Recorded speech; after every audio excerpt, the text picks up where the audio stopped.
O Ministério da Saúde sempre foi uma das pastas mais cobiçadas pelos políticos quando você tem uma troca de governo, né? Porque é a pasta que tem um dos maiores orçamentos. Então o Centrão fica de olho, fica todo mundo de olho ali, quem é que vai ser o ministro da Saúde. Todo mundo quer essa vaguinha. E a gente tem hoje o Ministério da Saúde lotado de militares. Não é só gente do Centrão que está ali. Não são só políticos, não são só os apadrinhados do Ricardo Barros. Está cheio de militares. Nessa denúncia que a Simone Tebet está apresentando hoje, nós temos mais uma vez o nome do coronel Elcio Franco no meio do rolo. Um militar. Então, esse ponto eu acho importante a gente prestar atenção. Precisa cair esse mito, precisa cair essa ideia que os brasileiros têm de que os militares são mais confiáveis, os militares...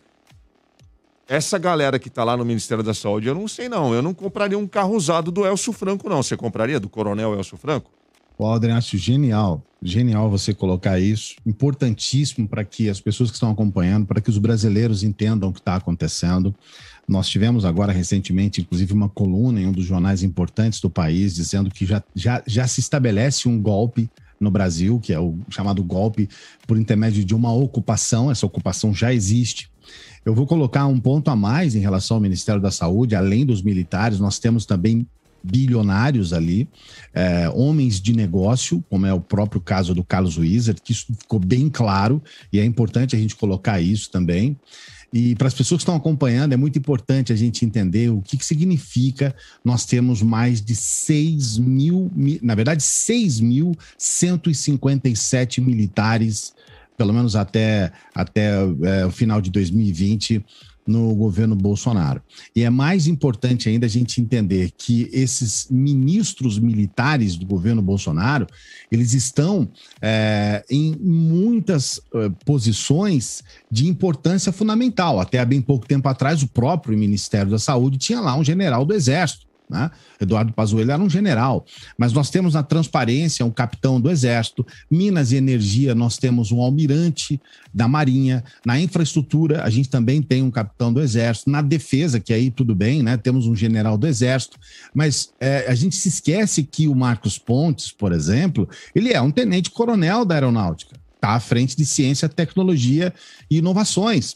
A gente tem na Secretaria-Geral da Presidência um oficial da Polícia Militar, na Secretaria de Governo, né, o Luiz Eduardo Ramos, ele é um general do Exército, no Gabinete de Segurança, tudo bem, está lá o general Augusto Heleno, faz sentido que seja um general do Exército, mas até na Casa Civil, que é um ministério que o tempo todo foi levado dentro de uma questão de articulação política, em âmbitos de articulação mais específica, dentro do Congresso, a gente tem o Braga Neto, que é um general do Exército, que eu não consegui encontrar essa informação, mas eu acho que é a primeira vez que a gente vê generais do Exército em cargos tão importantes. E não é só nisso. A gente tem militares em cargos comissionários, militares atuando na educação, na própria saúde, acumulando cargos temporários, acumulando cargos permanentes, militares em conselhos. A gente teve agora um ataque, entre aspas, dentro da Petrobras, destacados para atuar no INSS. Então, nós estamos em uma situação em que nós saímos em cargos, por exemplo, de militares em empresas estatais, que hoje nós temos ocupando cargos importantes, cerca de quase 250 militares. Então, o que está acontecendo hoje, em termos nacionais, dentro daquilo que a gente precisa trazer de informação para as pessoas, é que talvez possa sim estar já constituído um golpe, vamos exagerar um pouco aqui, um golpe militar por ocupação, porque eles já estão nesses cargos, como eu estou colocando aqui, cargos importantíssimos. E dentro do Ministério da Saúde, associado aos militares, nós temos os bilionários, como Carlos Wizard. E a gente tem outros que estão envolvidos nessas empresas. E mais do que nunca, o que a gente vê hoje, isso foi colocado dentro do âmbito da CPI, situações que colocam em xeque até a atuação desses militares. Porque esse sujeito que foi lá, esse policial que foi fazer essa intermediação. Ele é um militar, pô. Ele é um policial militar. Ele pode ser um cabo, mas ele foi lá fazer uma intermediação de vacina e que depois ficou claro que essa intermediação tinha... e olha o absurdo, com outros militares envolvidos dentro de corrupção. Então, se no primeiro momento a presença desses militares era justificada pelo fato de serem, de alguma forma, aqueles profissionais, vamos colocar assim, que obedecem cegamente, que fazem aquilo que é mandado, que cumprem ordens, por outro lado, a gente está vendo militares envolvidos em corrupção. E isso preocupa ainda mais. Então, é uma reflexão que nós precisamos fazer também, porque a situação que a gente está vendo no país, ela é grave em função do fato de haver, mais uma vez, uma brecha na lei. Há hoje a intenção de não se misturar essa situação de militares com o poder público. Nós estamos vendo o Bolsonaro fazer um plano específico para militares para a compra de casa própria, então ele faz um trabalho na base e aí fica realmente o ponto principal. Nós estamos dando poder para quem tem armas na mão e para quem, já foi mostrado na nossa história recente, para quem pode dominar o país, o povo e a cúpula do poder. Então, isso não é só apenas grave, isso é preocupante e isso pode trazer alguma dica do que pode acontecer em 2022, porque o Bolsonaro já vem preparando um discurso da possibilidade de haver fraudes em eleições. Nós já vimos, por exemplo, nos Estados Unidos, o que acontece quando você coloca esse discurso e inflama população em cima disso, que foi a invasão do Capitólio. Mas nos Estados Unidos a gente tem um precedente de que isso aconteceu no âmbito civil.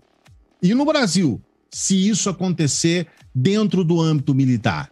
Essa que fica a pergunta. Achei fundamental a fala do Kleist, assim, fundamental, né? Porque é isso, né?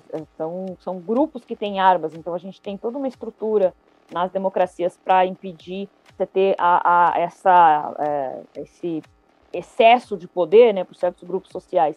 E aí eu ia lembrar uma coisa, nos Estados Unidos, Trump tentou, de uma certa forma, usar os militares.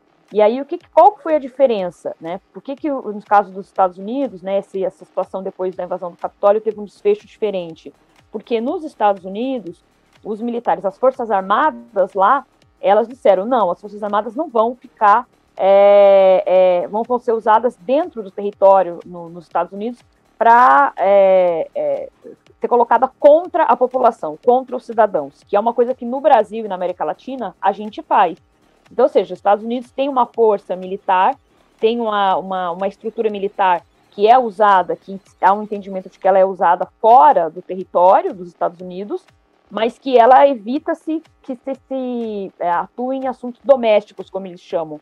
E no caso do Brasil, as forças militares no Brasil, na América Latina, elas são utilizadas, sim, historicamente, e mesmo não só historicamente, no contemporâneo, para fazer...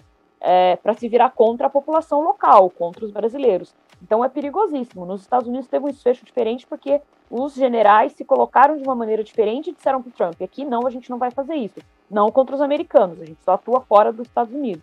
E no Brasil é o contrário. Tem mais militar hoje no Ministério da Saúde de 2021 do que tinha na época da ditadura. E está acontecendo tudo que está acontecendo. Porque durante muito tempo se alimentou esse mito, né, de que os militares, mesmo aqueles que aparentemente faziam esses comentários sem defender o regime militar, a gente sabe que no fundo eles estavam defendendo sim, mas vamos fazer de conta que não.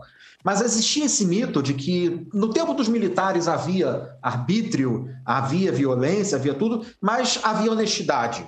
As coisas aconteciam porque o militar passava por cima de todos os óbices que a democracia coloca no caminho das realizações e as coisas brotavam do chão. A Ponte Rio-Niterói, a Transamazônica, aquela coisa toda. O brasileiro gosta de uma obra faraônica, gosta de uma grandiosidade, de dizer que é o maior do mundo. E durante muito tempo se alimentou esse mito da competência militar, que... Na época eu já falava, isso não é verdade.